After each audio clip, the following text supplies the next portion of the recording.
আজকে প্রাণায়াম শিক্ষার আরেকটি পর্ব।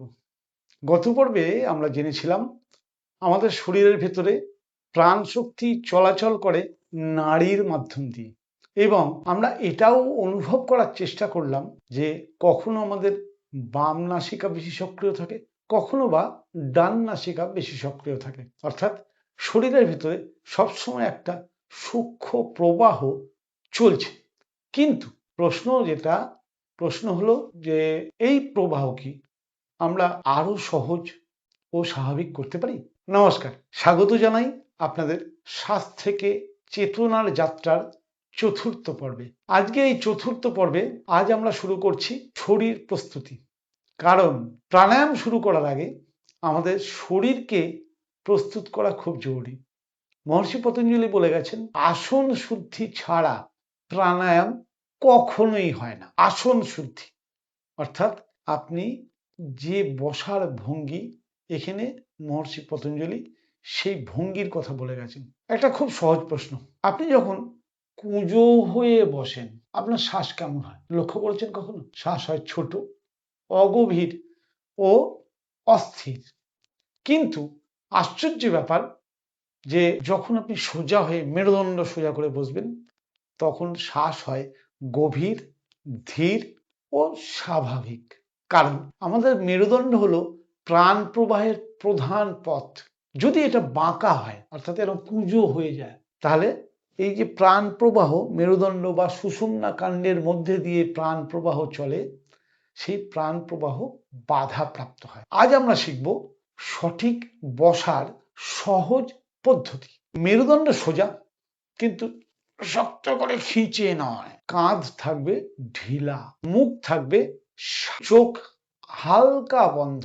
আপনি মাটিতেই বসবেন, কিন্তু অবশ্যই ম্যাট পেতে অথবা কম্বল আসন অথবা বিছানার চাদর 17 ইঞ্চি কিছু একটা পেতে প্রকৃতি থেকে নিজেকে, মানে বিদ্যুৎ কন্ডাক্ট হবে না এমন কোনো ভাবে আপনাকে বসতে হবে। যদি মাটিতে বসতে না পারেন চেয়ারে বসেও করতে পারেন। হাত রাখুন সবসময় মুদ্রা লাগিয়ে হাঁটুর ওপর।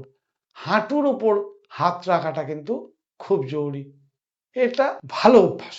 হ্যাঁ, মুদ্রা, এটাকে বলা হচ্ছে জ্ঞান মুদ্রা। বৃদ্ধাঙ্গুষ্ঠ আর তর্জনী দুটো মাথায় ঠেকিয়ে রাখা। জ্ঞান মুদ্রায় বসতে পারলে সবচেয়ে ভালো। আচ্ছা, আপনি একটা ছোট্ট অভ্যাস করুন।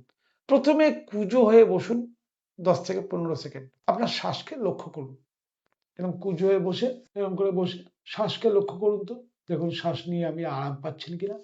আপনার শ্বাসকে লক্ষ্য করুন। এবার কিছুক্ষণ সোজা হয়ে বসুন, আবার শ্বাসকে লক্ষ্য করুন। দেখুন পার্থক্যটা আপনি নিজেই অনুভব করতে পারবেন। তাহলে প্রাণায়ামের শুরুতেই যদি আমরা বসা, অন্তত মেরুদণ্ড সোজা করে বসা, এটা যদি না জানি, তাহলে প্রাণায়াম করে কি আমি লাভ পাবো? কারণ প্রাণের প্রবাহই তো মাঝখানে ছেদ। তাহলে প্রাণ শক্তি আমি গ্রহণ করেও সেই প্রাণ শক্তিকে আমি ব্যবহারিকভাবে ব্যবহার করতে পারবো না। এবার কিছু গুরুত্বপূর্ণ সতর্কবার্তা, সেটা হচ্ছে জোর করে সোজা হতে যাবেন না। অনেকের কি হয়, দীর্ঘদিন কুঁজো থাকার ফলে তাদের মেরুদণ্ড অলরেডি এরম বেঁকে গেছে, তাদেরকে জোর করে সোজা করতে গেলে অসুবিধা। তারা সোজা বললে হয়তো এইরকম সোজা থাকবেন, তারা কখনোই এইরকম সোজা হতে পারবেন না। শরীরকে শক্ত করবেন না। আর যদি সোজা হয়ে বসতে গেলে ব্যথা হয়, তাহলে পোশ্চার চেঞ্জ করুন। একদিনেই আপনি সোজা হয়ে বসবেন এটা কখনোই আশা করবেন না। আপনার দীর্ঘদিনের অভ্যাসের ফলেই আপনি আজকে কুঁজো হয়ে গেছেন বা মেরুদণ্ড বেঁকে গেছে।